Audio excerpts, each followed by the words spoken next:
Halo dari semua, sekarang kita mau belajar bahasa Inggris. Perlu diingat kalau bahasa Inggris yang perlu adalah mindset. Yang pertama kita harus ada niat yang kuat pastinya. Dan juga yang nggak salah pentingnya adalah metode dan mindset. Mindset yang digunakan yaitu banyak orang Indonesia udah belajar di sekolah 6 tahun tapi masih nggak bisa berbahasa Inggris. Karena metode yang digunakan adalah sama seperti belajar biologi, fisika, atau matematik. Padahal bahasa itu adalah sebuah alat untuk berkomunikasi, alat untuk express ideas. Jadi mindsetnya adalah jangan disamakan dengan belajar hafalan matematik atau apa. Ini yang penting adalah practice.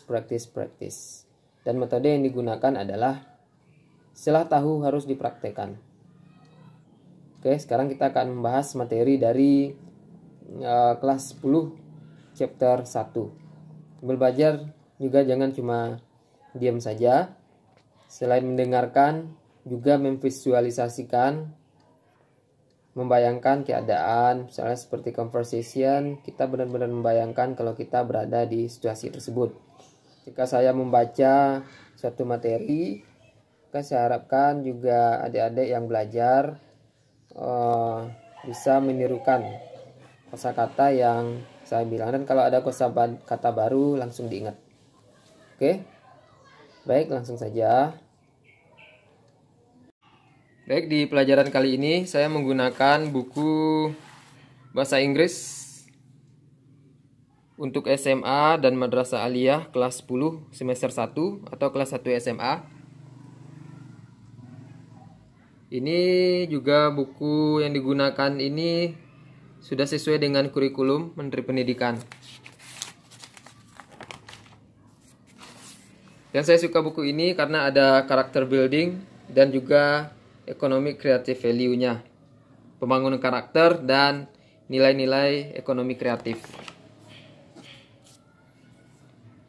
If you lose your wealth, you will lose nothing. But if you lose your health, you will lose something. But if you lose your character, you will lose everything. Oke, silahkan diulangi.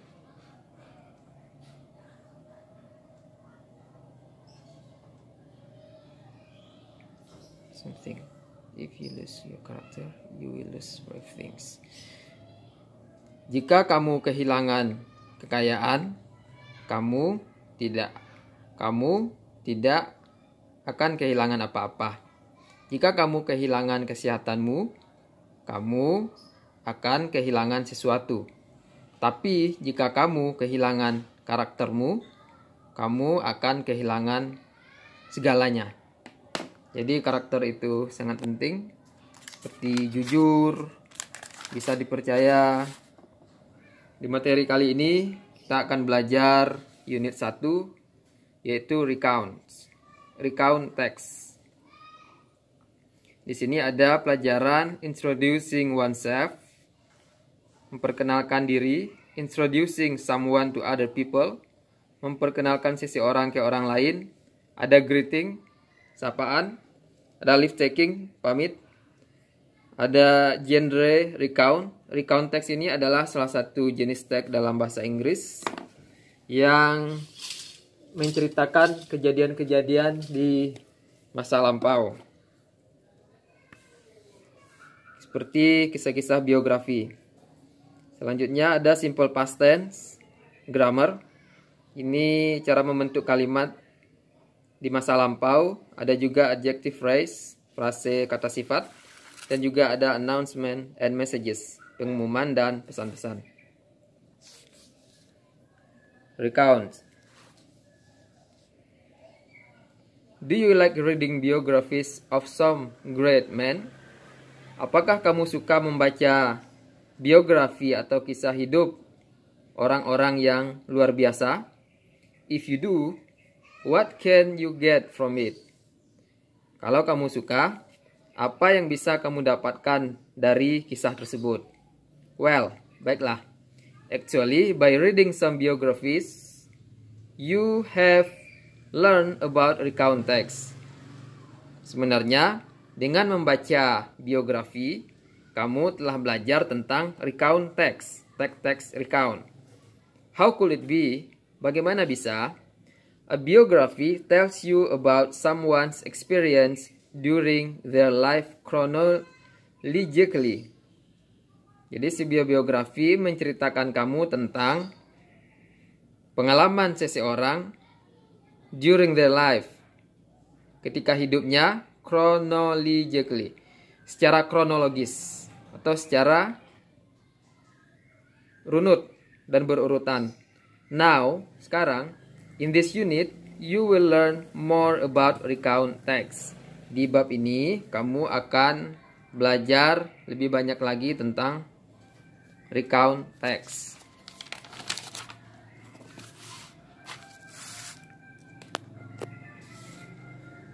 Expressions. Introducing oneself. Read the following dialogue. Bacalah dialog berikut. Excuse me, may I sit here? Oke, silakan diulangi. Excuse me, may I sit here? Sure. Sure. Tentu saja. Anyway, my name is Andy. And you? Ngomong-ngomong, nama saya adalah Andy. Dan kamu? I am Gary. Are you a student of SMAN 3? Oke, silakan diulangi.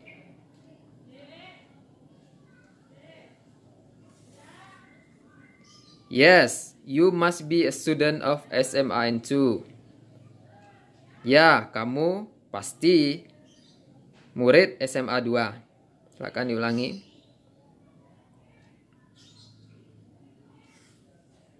You are right.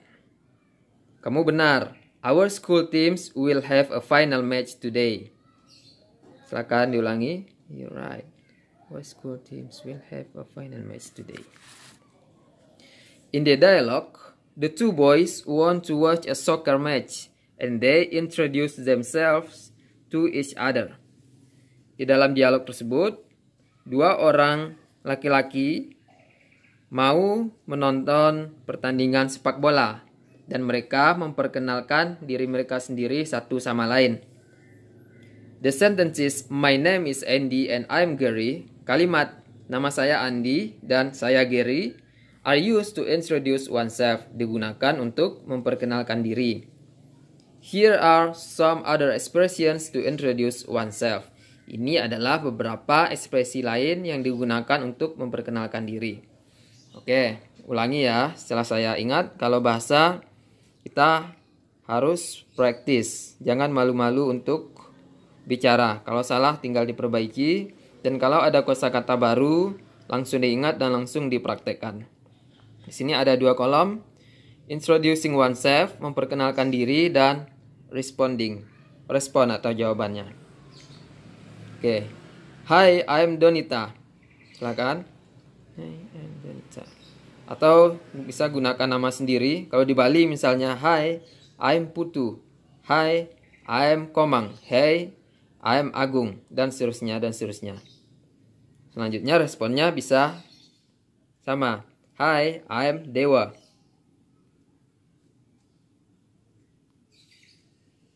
Selanjutnya, hello, my name is Arga, glad to see you.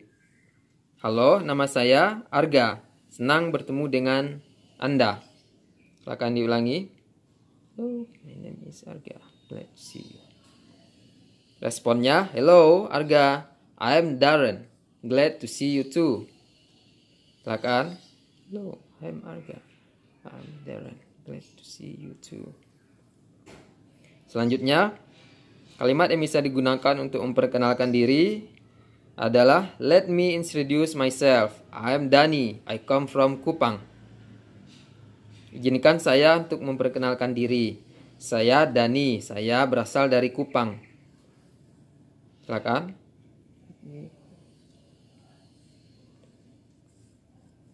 Responnya, Hi Dani. I am Kayla. I am from Lampung. Hai Dani. Saya Kayla, saya dari Lampung. Silakan diulangi. I'm from Lampung. Oke, selanjutnya ada introducing someone to other people. Memperkenalkan seseorang ke orang lain. Kalau yang tadi memperkenalkan diri sendiri, sekarang adalah memperkenalkan seseorang ke orang lain. Read the following dialogue. Bacalah dialog berikut. Oke, seperti biasa ya, harus diulangi setelah saya. Happy birthday Zaskia. Selamat ulang tahun Zaskia. Oke. Thank you. Terima kasih. Thank you. I'd like you to meet Roy, my brother. Roy, this is Zaskia, my classmate. Saya mau kamu untuk bertemu Roy, saudara laki-laki saya. Roy, ini Zaskia, teman sekelas saya. Silakan. Like to meet Roy, my brother. Roy, this is Zaskia, my classmate. Nice to meet you. Senang bertemu dengan kamu. Silakan. Nice to meet you. Zaskia menjawab, Nice to meet you too. Senang bertemu dengan kamu juga. Nice to meet you too. Oke, in the dialogue, di dialog tersebut, the girl introduces her brother named Roy to Zaskia and vice versa. Di dialog tersebut, wanita tersebut memperkenalkan saudara laki-lakinya yang bernama Roy kepada Zaskia dan sebaliknya. The sentences, I'd like you to meet Roy, my brother. Roy, this is Zaskia, my classmate. Saya mau memperkenalkan kamu dengan Roy, saudara laki-laki saya. Roy, ini adalah Zaskia, teman sekelas saya. Kalimat tersebut digunakan are used to introduce someone to someone else. Digunakan untuk memperkenalkan seseorang ke orang lain.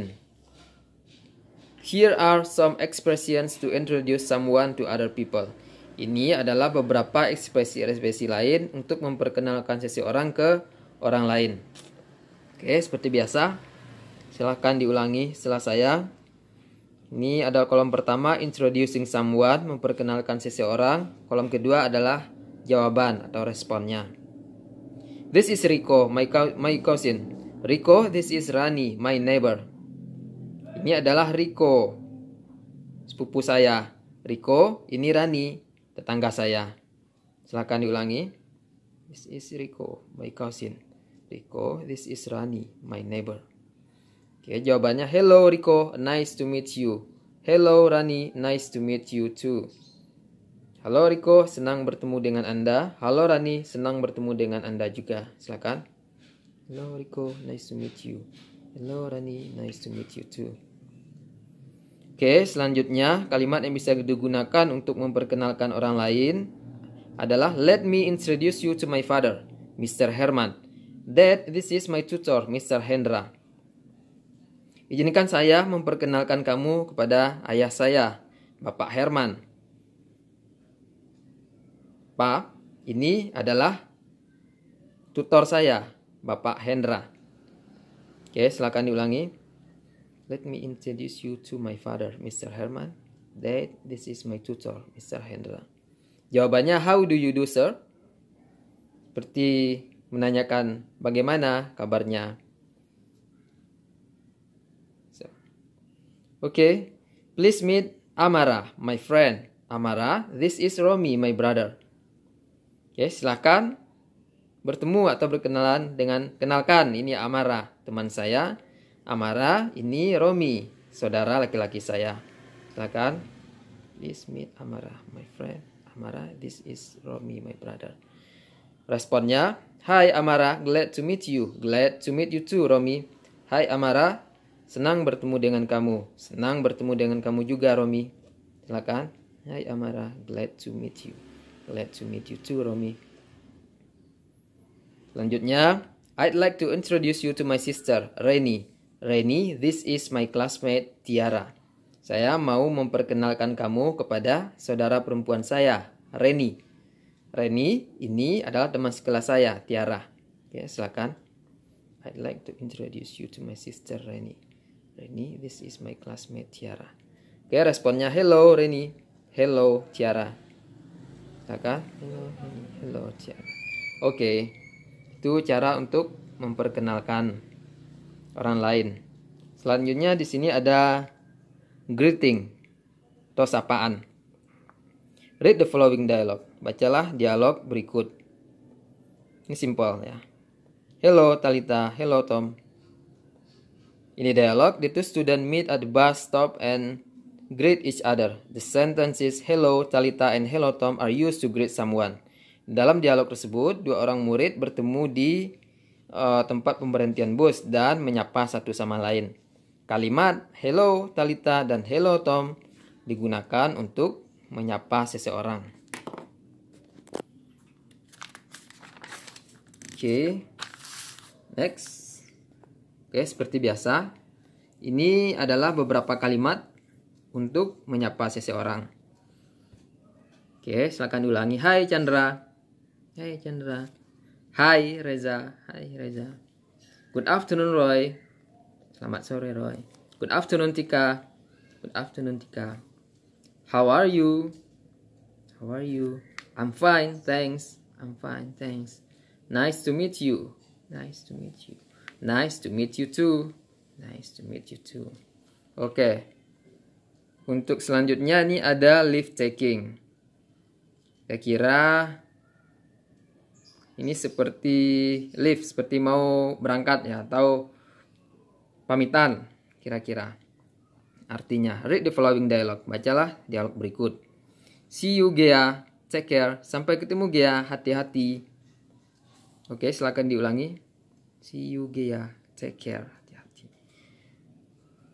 We finished our work, so I will go home now. See you tomorrow. Kami telah menyelesaikan pekerjaan kami. Jadi, see you tomorrow. Oke, good. Sorry, seharusnya ini yang pertama ya. Jadi, we finish our work. Kami telah menyelesaikan pekerjaan kami. Jadi, saya akan pulang sekarang. See you tomorrow. Sampai ketemu besok. Terus dijawab, see you, Gia, take care. Sampai ketemu, hati-hati. In the dialogue, a girl will leave her friend's house. Di dalam dialog tersebut, seorang wanita akan meninggalkan rumah temannya. The sentence, see you tomorrow and see you Gea are used when parting company. Kalimat see you tomorrow, sampai ketemu besok, dan see you Gea, sampai ketemu Gea, adalah digunakan ketika mau berpisah dengan teman. Here are some sentences when parting company. Ini adalah beberapa kalimat ketika berpisah dengan teman. Oke, silakan diulangi. Goodbye. Goodbye. Bye-bye. Bye-bye. Sorry, I must go now. Sorry, I must go now. Okay, see you. Okay, see you. Ini artinya, sorry, saya harus pergi sekarang. Okay, see you. Okay, sampai jumpa lagi. Selanjutnya, have a nice day. Have a nice day. Thanks. Selanjutnya, take care. Take care. Sure, thank you. Good night, Sheila. Good night, Sheila. Good night, Mom. Good night, Mom. Oke, very good. Jadi dalam bahasa Inggris jangan lupa praktis, jangan malu-malu. Karena bahasa Inggris beda dengan belajar fisika atau matematik atau rumus-rumus yang harus jadi nggak perlu berpikir ruwet. Yang penting praktis, dipelajari, dan juga kosakata. Ini latihan-latihan listening.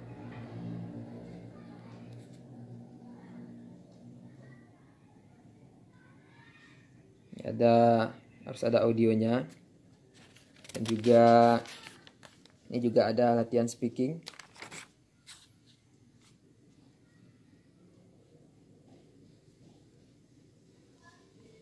Selanjutnya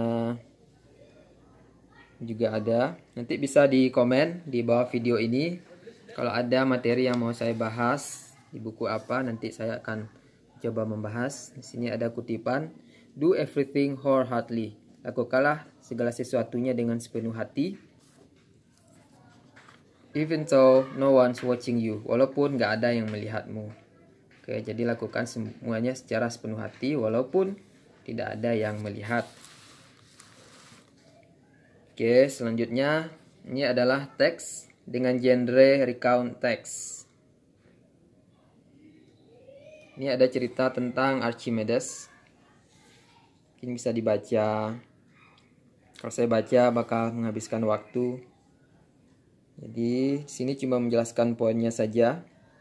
Di sini cerita tentang Archimedes adalah economic creative value-nya. Value ekonominya adalah never give up to find a solution to your problem. Jangan menyerah untuk menemukan solusi bagi masalah-masalahmu.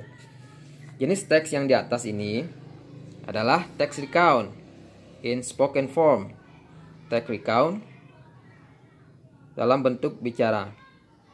Oke, jangan lupa recount text adalah teks yang bercerita tentang kejadian-kejadian di masa lampau seperti biografi, cerita sejarah, dan lain-lain. It's a story about Archimedes experience, cerita tentang Archimedes, ya, seorang ilmuwan Yunani. Pengalamannya in discovering, dalam menemukan something, sesuatu. In spoken form, dalam bentuk spoken atau bentuk lisan, we usually use some fillers. Biasanya kita menggunakan ada kata-kata seperti as well, juga you know, atau dan lain-lain. Seperti di paragraf ini ada well, it was Archimedes. Oke, dia adalah Archimedes. Jadi ini adalah kata-kata kalau kita bercerita secara lisan atau langsung. Selanjutnya ada juga dalam bentuk written text. Teks tertulis. Nah, jadi ceritanya sama kayak sebelumnya. Cuma ini bentuk teks tulis. Ya. Ciri-ciri dari recount text ini ada 3 ini. Ada title, orientation, a series of events. Ada 4, ada reorientation. Penjelasannya, the text is a recount text in written form. Jadi teks di atas adalah recount text dalam bentuk tulisan. It aims at telling the readers about someone's experiences. Tujuan adalah menceritakan pembaca tentang someone experiences, pengalaman seseorang. The structure of a recount text consists of 3 parts. Struktur dari recount text mengandung 3 bagian. Yang pertama, orientation atau perkenalan. Tells the readers who was involved in the story. Menceritakan pembaca siapa yang terlibat di dalam cerita tersebut. What happened? Apa yang terjadi? Where the story took? Di mana ceritanya terjadi. Place, di mana tempat ceritanya terjadi. And when it happened, dan kapan terjadinya. Selanjutnya, bagian yang kedua adalah a series of events. Seri kejadian, rangkaian kejadian. Tell the sequence of events, menceritakan tentang sequence atau urutan kejadian dari peristiwa. These events are described in a chronological order. Peristiwa ini dideskripsikan atau diceritakan dalam urutan yang kronologis, yang berurutan. Selanjutnya ada reorientation. Ini mengandung summarize the event, simpulan atau summarize, simpulan dari kejadian dari peristiwa tersebut. Baik, itulah recount text. Untuk selanjutnya ada materi grammar section. Ini akan bahas di video berikutnya agar lebih fokus, karena ini juga membutuhkan waktu untuk menjelaskan. Jadi jangan lupa praktis, diulang lagi video yang sebelumnya. Setelah ini saya akan jelaskan tentang simple past tense, yaitu tense atau pembentukan kalimat untuk menceritakan sesuatu yang terjadi di masa lampau. Oke, demikian materi kita untuk hari ini, yaitu materi kelas 10 semester 1 yaitu tentang recount text. Selanjutnya kita akan membahas tentang simple past tense di video berikutnya. Oke, tetap semangat belajar. Jangan lupa practice. Jangan lupa juga kalau bahasa adalah sebuah alat komunikasi, sebuah alat untuk mengekspresikan perasaan, ide, dan juga gagasan. Jadi jangan lupa untuk selalu practice. Tetap semangat. Dan see you on the next lessons.